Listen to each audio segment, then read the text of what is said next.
দেশের অ্যাকচুয়াল যদি কোনো সমস্যা নিয়ে কথা বলতে চায়, বিজেপির কাছে তারাই চীনের দালাল, তারাই তাদের কাছে টেরোরিস্ট হয়ে যায়। তো তারা অ্যাকচুয়ালি কী বলছে না বলছে তাতে খুব একটা বেশি কিছু যায় আসে না, কারণ তাদের কাছে বিজেপি মানে অন্ধভক্ত যারা এবং বিজেপির লোকজন যারা, তাদের একমাত্র ভগবান হচ্ছে নরেন্দ্র মোদী, এবং তিনি একমাত্র এখানকার ন্যাশনালিস্ট যে শুধু দেশের কথা ভাবে। বাকি সবাই এখানে চীনের দালাল, পাকিস্তানের দালাল। বিজেপি যা দালালি করে তারা তো ভারত ছেড়ে চলে গেছে বলে আমরা জানতাম আজ থেকে বেশ কিছু বছর আগে, কিন্তু হয় না, কিছু উৎকৃষ্ট তারা রেখে গেছে, তার কিছু এজেন্ট রেখে গেছে, ব্রিটিশদের এজেন্ট, পশ্চিমী দুনিয়ার এজেন্ট রেখে গেছে, তারা হচ্ছে এই বিজেপি।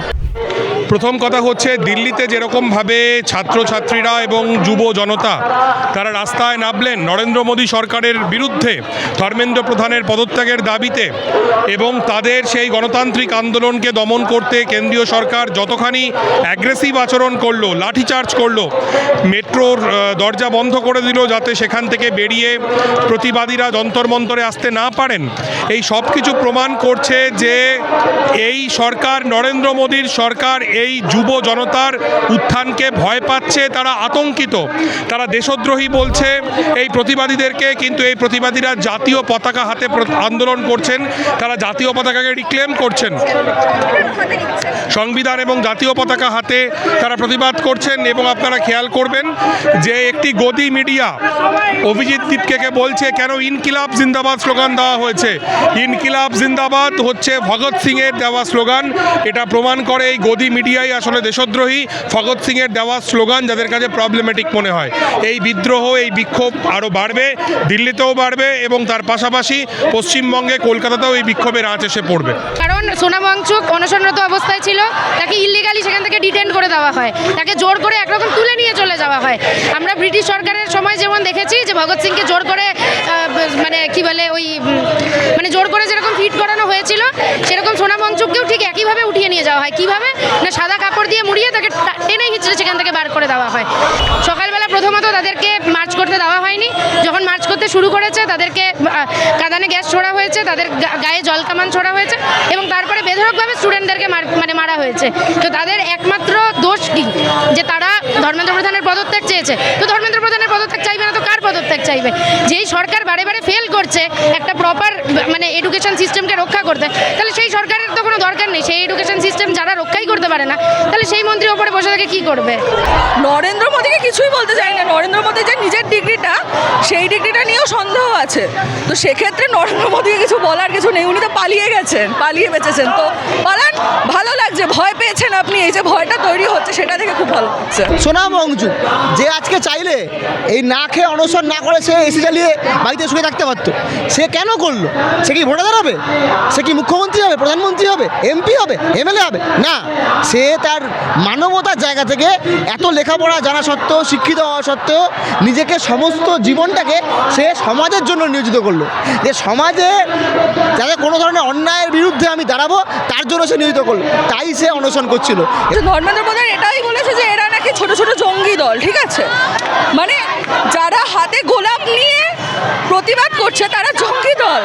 যারা আজকে এত দূর জান্তার মান্তারে যাওয়ার সময় 12 বছরের বাচ্চার ওপরে হামলা হচ্ছে, বয়স্ক লোকেদের ওপর হামলা হচ্ছে, তারা সবাই যদি জঙ্গি হয় তাহলে আমি গর্বিত জঙ্গি হই। আর ধর্মেন্দ্র প্রধান কোনোদিনই কথা বলবেন না, কারণ আমরা মোদী গভর্নমেন্টে দেখেছি তারা কেউই অ্যাকাউন্টেবিলিটি দেন না, এটা ওদের নেচার। আসলে আমরা আমাদের মানে স্টুডেন্টরা আমরা এখানে প্রশ্ন করতে চাই যে যারা দেশকে এত ভালোবাসে, দেশের সবার কথা যে এত ভাবে, সেখানে বছরের পর বছর পেপার লিক হচ্ছে, একটা পরীক্ষা দিয়ে আসার পরে 24 ঘন্টা পরে জানা যাচ্ছে যে আবার রিশিডিউল হচ্ছে এক্সাম, তার জন্য 20-22 জন স্টুডেন্ট তার জীবন দিচ্ছে, সুইসাইড করছে।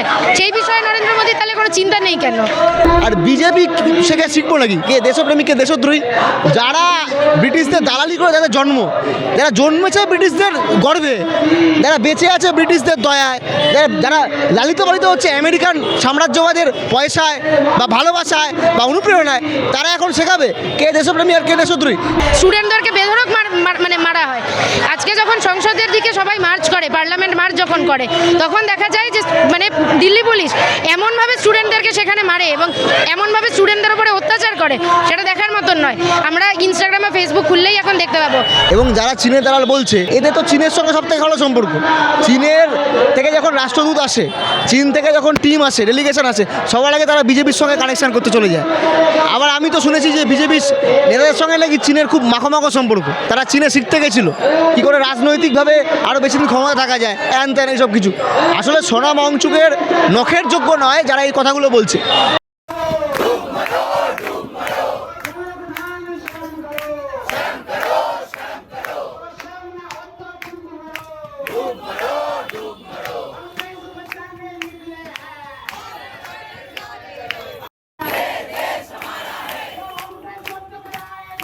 সেই জায়গা দিয়ে জোরপূর্বক সোনাম ওয়াংচুককে হাসপাতালে নিয়ে যাওয়া হচ্ছে শারীরিক অসুস্থতার এই সরকার এই আন্দোলনকে ভয় পাচ্ছে। কেবলমাত্র সোনাম ওয়াংচুক নন, যদি আমরা দেখি নেহা সহ প্রচুর বামপন্থীরা তারা এই আন্দোলনের মধ্যে রয়েছেন, তারা গুরুত্বপূর্ণ ভূমিকা পালন করছেন।